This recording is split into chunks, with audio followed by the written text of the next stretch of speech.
Hello there, friends! We've got passions boiling on the whole pro scene. Why was Hunden's ban lifted? What does ESIC do exactly? And what are the news on official transfers? Let's get straight to it. Let's start with probably the most sensational news of the recent days. ESIC posted an official statement on their website telling us that they had a meeting with Hunden and that they have lifted all the bans hanging over his head and allowed him to participate in tournaments again. In case you suddenly forgot the story, it was a huge surprise. Hunden used a coaching bug, but then he got busted and tried to blame some of the heroic players too. His point was that they knew all along and that they deserved the same punishment. Then it turned out that he had also leaked the tactics of heroic to Astralis. Yeah, that same team he had to switch to after all this mess. In general, it's clear to say that the community doesn't like him much. So in August last year, he was sentenced for a 2-year ban, meaning he was suspended from all tournaments and coaching in general. Although later it came up more than once that Hunden still works for Astralis even during his ban. He was developing some stuff for the academy and working with the youth, but none of this was particularly interesting to anyone. And so, without any prerequisites, ESIC lifted the ban out of the blue. Why? For what? Who made the decision? And hundreds of other questions instantly appeared on social networks. On their official website, they only wrote that after a personal meeting with Hunden, he agreed to undergo some relevant training, and the ESIC themselves agreed to review the prohibitions and their policies. There is no more official information. Even Hunden himself wrote only the following: "I'm grateful for my legal team. Matters have now been concluded on the basis of the agreed joint statement and further comments won't be made." Well, that's convenient. Guys, here's a solution for you. And we will not give any comments about the story behind it. But other guys from the pro scene had something to say. Here's, for example, what James Banks said. "Every time ESIC makes a decision, I am left confused. There is always missing information or details that are left out. ESIC Esports Integrity Commission leaving me to question whether they have integrity themselves. In my opinion, it's been clear for a long time what kind of commission that is." Inko shares a similar opinion. "Shut ESIC down. It's a joke at this point and it's doing more harm than good. The process feels like it has been so grossly mismanaged that everything that came out of their camp this whole year, if not longer, just makes you cringe." In general, finally, many people began to open their eyes to all this. Let's hope that Valve will soon understand what kind of people they hired to monitor the integrity of esports. Well, and what will happen to Hunden himself now? He has a terrible reputation. He betrayed Heroic, so other teams are unlikely to take such a risk. Maybe only except Astralis. They worked with him during the ban and also said more than once that they could consider him after the end of the suspension. Moreover, they don't have a coach right now. This is stated by Pimp and Deserter Journalist. So it is very likely that in the coming days Astralis will announce their new coach Hunden. Well, or put him in a role of an analyst or something like that. In general, this situation is rather strange. Do you think Astralis will take such a step? It will tear down their reputation, especially in Denmark.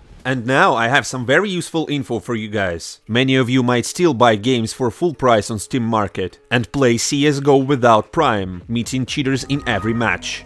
And I found a solution for you. Zelenka Guru Market. Here you can find certified Steam accounts with purchased games or Prime. It's a huge marketplace where efficiency and fairness are verified, so you can buy whatever you want with no worries and enjoy.